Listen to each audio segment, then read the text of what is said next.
出剪断的部分。这款线材是硅胶混合的，特别软，市面上目前还没有这么软的数据线。这是头与线分离后打开的样子，外壳是锌合金的材质。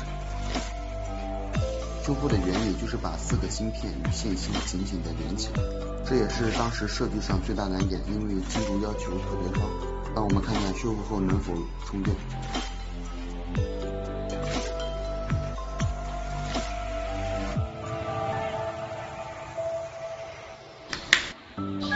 依然可以充电的，支持快速充电，最大可承受3安的电流，线长1.5米，每次修复最多剪掉0.02米即可，专利产品，请勿模仿。